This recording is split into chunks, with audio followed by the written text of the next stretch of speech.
everyone. Welcome again to my YouTube channel GK Law Classes. So previously we have started with the new act that is the Indian Contract Act और उसके तहत हम लोगों ने जो है इस पर्टिकुलर स्टेटमेंट को कॉम्प्लीमेंट किया था जिसमें से हमें बात पता चलती है regarding the void agreements. So this was the topic with which we have started in the previous video और आज उसके आगे continuation है. The continuation of void agreements. In the previous video last we have discussed about section number 27 which was the void agreement a restraint in trade and profession. So इसके exceptions मैंने तीनों यहाँ पे आप लोगों के लिए पेन आउट कर दिए गए हैं ताकि आप लोगों को कोई भी डाउट कंफ्यूजन ना हो. The last topic which we were about to discuss in that previous video was solace agreement. So मैंने पूछा भी था comment section में. I hope आपने आंसर कर दिया होगा. I am going to check it out right now. So far जिसको नहीं पता उसको मैं बता देती हूँ. What does this particular agreement means? It comes under section 27 of the void agreement for Indian Contract Act. Solace agreement होता क्या है? Solace agreement होता है exclusive dealing agreement. इस पर्टिकुलर एग्रीमेंट का नाम है एक्सक्लूसिव डीलिंग एग्रीमेंट. कभी कभी पार्टीज जो है एक दूसरे के साथ जो है डीलिंग कर लेते हैं कि तू सिर्फ मुझे सामान बेचेगा, मैं तेरे ही सिर्फ सामान आगे मार्केट के अंदर बेचूंगा.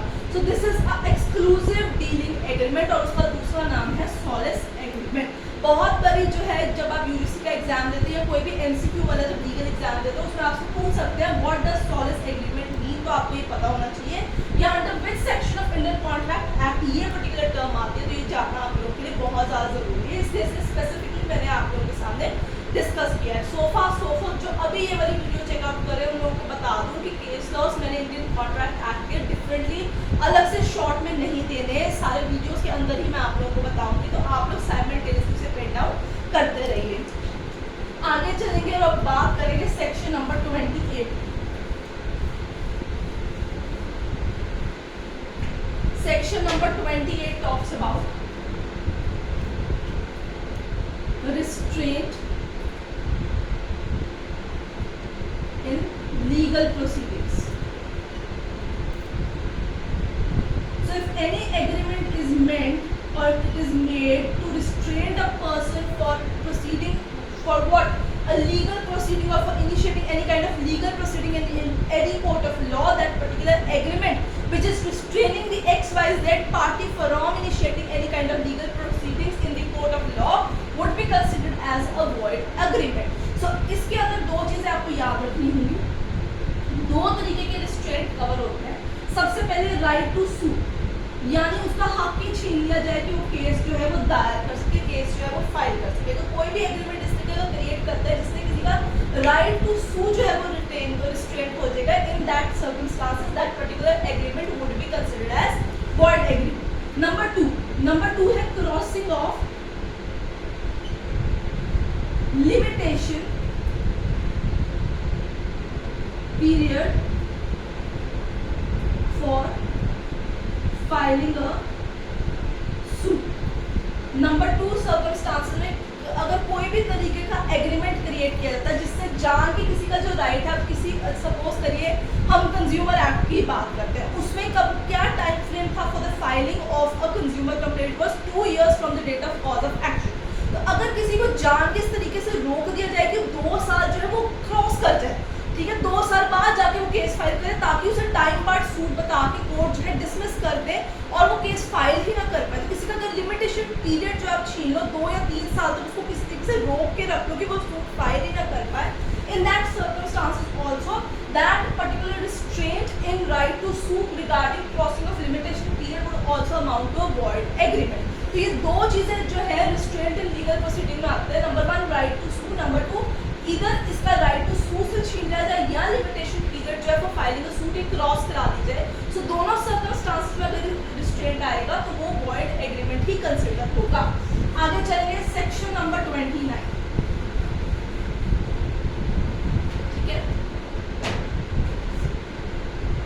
Section number 20 uncertain agreements. Uncertain agreement है कि जो मीनिंग ऑफ द एग्रीमेंट है, मीनिंग ऑफ agreement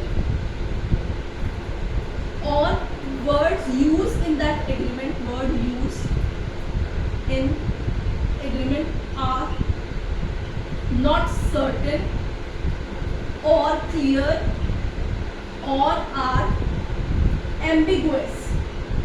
जिसका मतलब आप ठीक तरीके से नहीं जान सकते, जिसे आप इजीली कॉम्प्रिहेंड नहीं कर सकते, जिसे इजीली इंटरप्रेटेड नहीं किया जा सकता, जिसके लिटरल मीनिंग नहीं समझा जा सकता। आप जो है एक वेल क्रिएट करने की कोशिश कर रहे हैं कि आपसे बताएंगे नहीं मैं तेरे को ये चीज़ें दूंगा, बट नीचे से उसकी उस कॉन्ट्रैक्ट की आर्ट से आप अपना डबल फायदा करा देंगे। सो इन दैट सर्कमस्टांसेस अगर अनसर्टन एग्रीमेंट है जिसके words the agreement certain clear या एम्बिगुअस है, इन that circumstances not certain or not clear or they are ambiguous, in that circumstances such agreement would be a void agreement under the Indian Contract Act. Next, the last void agreement. ठीक है, so हम types discuss करें, 23-24 section से start किया है, अब आ चुका है सेक्शन नंबर 30, वेजरिंग कॉन्ट्रैक्ट।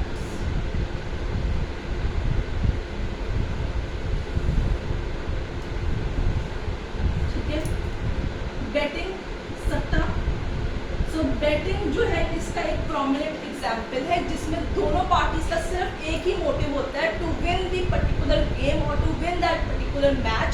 एक जीतेगा दूसरा हारेगा, किसी और चीज़ का उनको लेना देना ही नहीं होता है। उन्हें हम वेजरिंग कॉन्ट्रैक्ट कहते हैं क्योंकि वो एक अनसर्टन इवेंट्स के ऊपर डिपेंड करते हैं कौन जीतेगा और कौन हारेगा, जिसमें कोई और चीज़ नहीं है, उसमें सिर्फ मनी जो है यही चीज़ आपकी कॉमन रहती है, जीतना हारना, विनिंग और लूजिंग।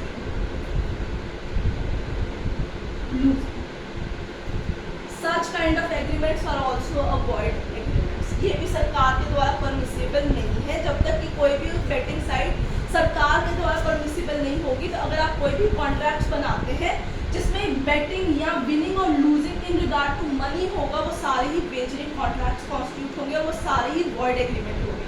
बट इसमें एक एक्सेप्शन आती है और वो है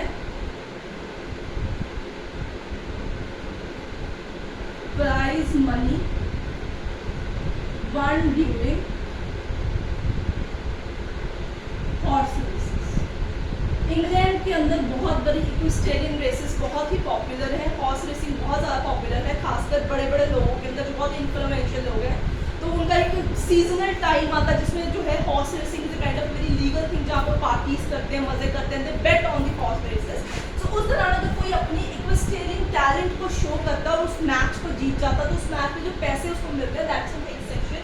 वो वेजरिंग कॉन्ट्रैक्ट नहीं है, you can not sue the other party, this is an important thing here to consider. ठीक है, इसमें एक केस लॉ आता है आप लोगों के पास, वो मैं आप लोगों को बता देती हूँ। राइट, वो वेजरिंग कॉन्ट्रैक्ट का ही केस है। ठीक है, carbolic, it's a carbolic case or otherwise known as Carlyle versus Carbolic Smoke Ball Company। ये वाला जो केस है, ये यहाँ पे पॉपुलर केस है, ये वेजरिंग कॉन्ट्रैक्ट का केस है। It is of 1892। ये एक बहुत ही इंपॉर्टेंट केस है, अदरवाइज भी कॉन्ट्रैक्ट एक्ट में इसके रिगार्डिंग बहुत ही क्वेश्चन आप लोगों के सामने आते हैं। So in total when we talk about the void agreements, कौन सा सेक्शन नंबर याद रखने आप लोगों को, 23 to 30। ठीक है, इसके अलावा एक और सेक्शन आता है, एक और तरीके का void agreement है, वो 56 में कवर होता है, that is an impossible act। ठीक है, जिसे डॉक्ट्रिन ऑफ फ्रस्ट्रेशन के नाम से भी जाना जाता है।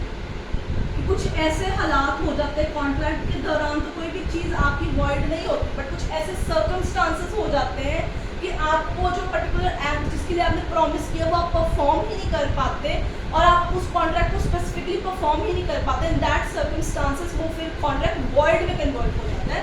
सोफा 56 जो है वो हम अपनी अगली वीडियो के अंदर डिस्कस करेंगे when we talk about the discharging of the contract. तो फिलहाल वॉइड एग्रीमेंट में आपका फोकस इन सब पे ही रहेगा। सो आई होप आपको आज की वीडियो पसंद आई होगी। अगर पसंद आई है तो लाइक शेयर डेफिनेटली कीजिए। कोई भी डाउट है कमेंट सेक्शन में मेंशन कीजिए एंड प्लीज़ जिससे अभी तक चैनल सब्सक्राइब नहीं किया, आई रिक्वेस्ट यू आगे फटाफट से जाकर हमारे चैनल को सब्सक्राइब कीजिए। I'll see you next with another video. Till then, keep learning.